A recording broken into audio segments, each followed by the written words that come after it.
Hello everyone. Today we are going to prepare a crispy potato bajis. These are the ingredients we are going to use today. Slice the potatoes little bit thicker and immersed in water until you use it. Take a bowl, add 1 cup of besan flour, half cup of rice flour and half teaspoon of baking soda I have added in it, 1 teaspoon of salt, half teaspoon of Ajwain, half teaspoon of cumin, 1 teaspoon of red chilli powder. Pour the water and mix it well. In the meanwhile, you drain the potatoes and pat it if there is an excess water.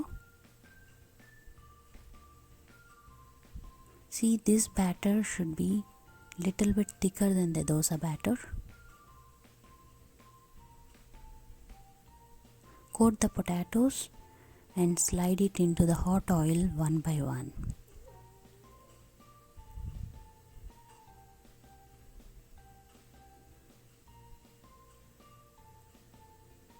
If you can keep the batter for 15 minutes aside, that could be good.